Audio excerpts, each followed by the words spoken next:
أهلا وسهلا فيكم بالحلقة 11 من قصة امرأة. من بعد الخبر مثل الزاعة يلي سمعته إيفلين بالحلقة السابقة إنه ابنها عمل بروبوزل لرفيقته، ضلت شي دقيقتين ثلاثة ما عملت ردة فعل. طلع فيها ابنها بيقول لها ماما بكي شي؟ بتقول له ما انتبه، كتير فاجأتني، ما يعني كتير فاجأتني، تقبرني شو انبسطت لك بهالخبر. بتبوسه بتقول له مبروك، بوسها للصبية بتقول لها مبروك، إن شاء الله عقبال الخطبة وعقبال الفرحة الكبيرة ما نفرح فيكم، وكتير فاجأتوني مفاجأة كتير حلوة. وهيك بيقولوا لها طيب نحن بنستأذن وبيروحوا. هون هي بتبلش تفكر انه انا لوين رايحة على موعد، رايحة على موعد غرامة، وانا هلا وابني طلب عروس وبعد شوي رح اتجوز، وابني الثاني على الطريق انه منه اصغر منه بكتير شي 3 سنين. يعني انا شو عم بعمل؟ انا البرايورتي بحياتي هي لاولادي، هلا وقتي، هلا مش وقتي ابدا، مش وقت افكر بشي. انا لازم بركز على حياة ولادي، لازم اكون معهم، لازم ساعدهم شو عايزين اكون معهم. هون بتبلش هيك تفكر، بتمسك التليفون بدها تقول له انه بدها تعتذر، تلاقي شي حجه لتعتذر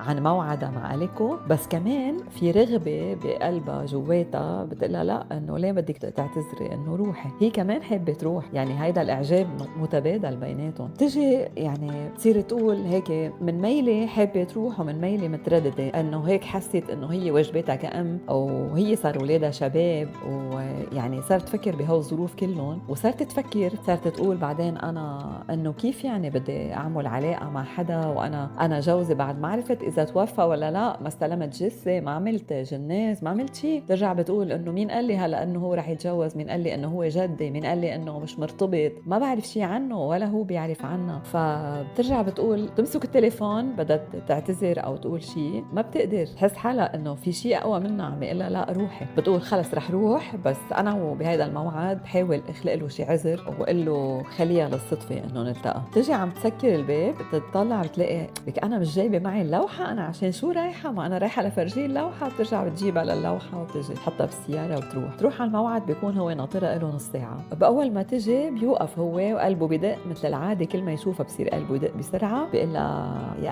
اهلا تفضلي شو تحبي تشربي وكيفك، وتصير هي دغري بتفرجيه اللوحه، انه لتفرجيه انه هي جايه بس كرمال هيدا الشيء. تفرجيه اللوحه بيقول لها كثير حلوه مثل العاده وكوراج وبرافو عليكي، خلصتيها بجمعه باسبوع. فيلا ناطرين اللوحات التانيين. هون هي بيشوفها انه هي منا على طبيعتها وهيك كثير منقزه، كثير منا مرتاحه. يعني بتقول له طيب شو رايك نخليها للصدفه، انه اللقاء الجاي للصدفه. بيقول لها ليه؟ انه ليه عم تحكيني هيك؟ بدر مني شيء زعجك، ضايقتك بشيء، حكيتك شيء مش على ذوقك؟ بتقول له لا بس انا عندي ظروف معينه.